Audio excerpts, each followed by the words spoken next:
author Jude Matulich-Hall on her book, The Eversteam Chronicles. Yes, the Yes. Eversteam Chronicles. Right? It's a fantastic book. I recommend it highly that you buy it and read it because you won't be displeased. Honestly, it's really a great book. How are you doing, Jude? I'm doing great. Thank you, Rick. How are you? I'm fine, actually. I'm feeling pumped about the interview today, though. Yeah, So, these are exciting questions. yes, let's start right out with what would you consider your main characters? Penelope O'Connell's best quality.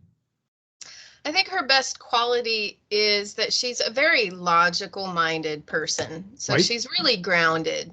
Like, she's very forthwith. She's not, Right. her head isn't in the clouds. She's just a really solid character. And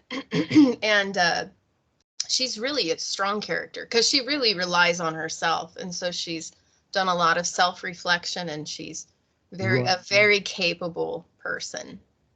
I like that first scene with the woman who came in. Yes, I love that scene. You think you're about to launch into just noir detective mystery. The busty blonde comes into the office for the detective's help, and she finds a young woman. She doesn't know it at first, though, right? Because, no, she doesn't know it at first. It's a surprise. Sort of? Yeah. Maybe I shouldn't have said that. That was a spoiler.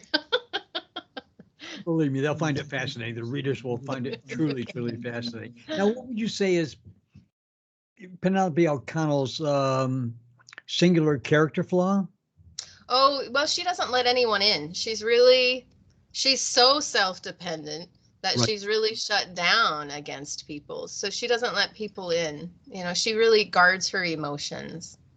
Would you say it's a flaw to be against magic?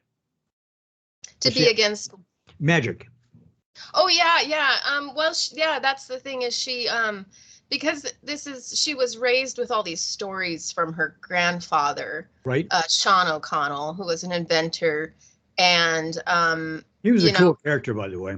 Thank you. That was a combination character. Actually, my son came up with the outline of Sean. Really? Like he was, yeah, and that's fabulous. And my child, she came up with this character, and I built it up, and that was Sean O'Connell. But he's an inventor and works with sparks. He's got a metal arm, and a oops, I almost gave something away. Now explain for the listeners again, what are sparks? So sparks are at first they look like just regular stones, but they're they're activated with harmonic tones. Right. And once activated, they break open and the energy within is released. And so each spark is going to have a different harmonic tone to activate. And then they're charged by natural elements, running water, sun, moon, light, earth, whatever. They're charged by that. Does she believe in sparks? Or no? She believes in sparks because she actually experienced them when she was younger, but there's a magical element to sparks. So they... because she stops believing in magic, everything kind of stops working for her. Right. So she stops believing in kind of anything outside of herself. Like she's like, what's in front of me is what exists. There's nothing beyond. There's, if I can't see it. And you consider that her major character flaw, wouldn't you? I think it is her major flaw because she's shut everything out. She ends up shutting people out too. And so she's very lonely. She's very alone and lonely. Yeah. Oh. Yeah, well, it's sad. She lost a lot of people in her life. So, her grandmother dies of cancer. Her parents died in a hot air balloon accident. Her grandfather then ends up in a hot air balloon accident. Yeah. That's kind of cool. I mean, it's a terrible way to die, but it's a terrible way to die. It's an incredible scene once it's revealed. I found it was a very moving scene for me to write. It was very difficult. And then her grandfather raises her, but then he disappears when she turned at 18. He just disappears. And then the one thing she does have is her dog, who at one time was a real dog, but then when he died, the grandfather transferred the dog's soul into a clockwork dog. So she at least had the clockwork dog, but then the clockwork dog stops working. So it's just like, God. She's pretty down about that. life. What would you say is her biggest frustration with life, and why is that? Well, she's lost a lot of people, so she's lonely.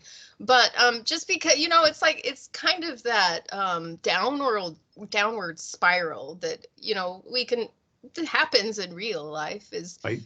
People can, and then just things go wrong and they just can't seem to pull themselves out of it. So not only is she lonely and alone, but her business is failing because she can't, the cops don't like her. They don't like her family. They didn't like her grandfather. They didn't like her father and mother, and so that's kind of trickled down to her. So she can't really get any good jobs. So she ends up like finding lost pets, which is a waste of her talent. Penelope depressed or depressive personality, or just depressed personality waiting to be unwound and uncovered, and the joy of thinner? Yeah, I slipped it in there that, she's pretty down and out at the beginning, but it doesn't last very long because she does try to reach out. What would you say is her greatest hope then? Her greatest hope, I think, is to feel like she's part of the family again, to have people in her life that she can rely on, that but she can also help, and so I think that's her greatest hope, and to get a good job, make some money. All right. Switching gears a little bit, what is the purpose of the Clockwork Raven? With plot mechanisms, and how does it fit in? Yeah, so I can't. This is a very cool if I get too much, it'll be spoilers. So, so the Clockwork Raven, when you first see the Clockwork Raven, you get to see what happens when a being moves from reality into unreality, the parallel world that exists here, where everything that humans have stopped believing in has formed this parallel plane called unReality. Right. And unReality is a really big place because you can imagine from the beginning of time, the energy that's created from people not believing in stuff. I mean, we don't believe in more stuff than we do believe in. So, it's a very, very big universe. And so the Clockwork Raven, it's clockwork in reality. Right. But when it goes into unreality, it actually becomes a real raven. Right. So you get that it signifies that transition. Right. And plot wise, it's spying on Penelope because there is a mysterious man in unreality that doesn't want her finding a secret spark. And there's secret sparks that are very rare and very coveted by governments around the world. Oh, and that is a fairly cool plot device. Yeah, and so she has goggles that can reveal lost things. Right. And so these goggles can lead her to this secret spark. And so this mysterious person in unreality does not want her finding the secret spark, and so he sends his Clockwork Raven to spy on her, to know what she's doing, and to prevent her from getting the spark. Now you've got another major character is Sergeant Heathrow, right? Yeah, Sergeant Heathrow Jennings. Yes, Sergeant Heathrow Jennings, and you start with an interesting chapter to introduce him. Mm-hmm. Yeah. The Sergeant and the Pyromaniac. What's the significance of that title? The Sergeant and the Pyro. Oh my gosh. So for one, the Pyro was the first scene I wrote ever. Really? That was my very first scene for this book. And I ended up moving it. Of course, it wasn't. Right. It's not the first scene that ends up being the first scene in the book, because he's not the main character. He's an important character, though. Right. But so the sergeant is the story behind the connection is the sergeant is just doing his job, right? You know, right. Trying to find this pyromaniac that has been causing fires around the world for 40 years, before the sergeant was even born. And so it's part of his job, of course, to track down this person. But in the process, he finds like that this Pyro has been active for all these years, and he finds all this information. He creates all these links. And so in that way, you know, doing his job, he becomes obsessive. He's been setting fires for 40 years or 4 years? 40. 40. Like, my God, this pyromaniac has been, that's a long time to go without being caught. Yes, he's very elusive. Yeah. And so you know, so in that way, you know, sleepless nights, you know, the whole cop that doesn't give up kind of trope. So but it turns out that his boss ends up getting all the credit for all this work he did on the Pyro. That's how it affects him personally, right? That's how it affects him personally. How his boss. Then finally they find the Pyro, and the Pyro's dead, blown up by his own fire, like killed by his own fire, which does not settle well with Heathrow at all, which makes him even more obsessed with, you know, the Pyro. The fact that he lost becoming an inspector to this other guy, because this other guy stole the credit, and he, you know, and it just drives him more and more. It's almost like a madness, you know, for him to. And then when the Pyro dies, he has to figure out with it, like, why the Pyro's dead, because there's no way this guy would ever kill himself in his own fire. That's really impossible. So yeah, it's just like this obsessive, and the Pyro is important, because the Pyro, we don't stop seeing the Pyro once the Pyro dies, because the Pyro goes to hell.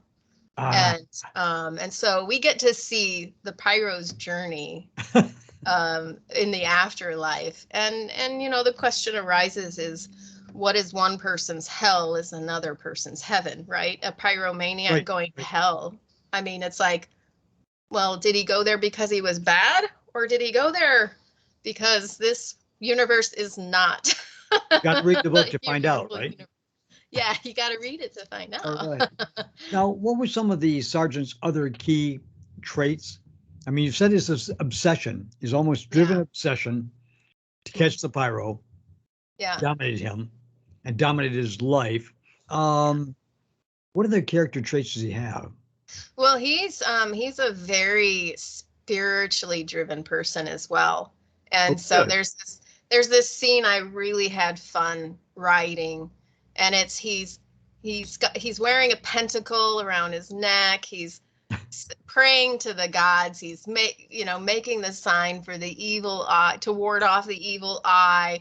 It talks about his family, of like, he's got a shaman over here, and a Baha'i over here, and Catholic and Jewish, and so like he's just got this really eclectic spiritual background, and he believes in all of it. He believes in magic. He believes in every god that ever exists, you know, because he believes in covering all ground. Wow. So, but you know, in that, it's like he's very outward, like he's constantly looking outward for fulfillment inward. And so, though it's a great trait that he believes in all this stuff, he kind of has a hard time believing in himself. So we've got these opposing characters with Penelope and Heathrow, in that she's all inward and he's all outward. You know? Right. Now, tell the readers how, the audience, how Penelope and Sergeant Heathrow came together, Jennings. Yeah, and actually that's really funny, because the Clockwork Raven in a way brings them together. So the Clockwork Raven he does. kind of leads Penelope to the Rusty Cog, which is a pub that basically a police officer's pub. And Right. so she goes into the lion's den, right, to find a job. And she ends up meeting Heathrow, and he's drunk, so a lot of it isn't revealed. She's a little confused by the end of the conversation, Right. but basically he's still, even after the Pyro's dead, he's still obsessed, and he can't let it go that the Pyro blew himself up.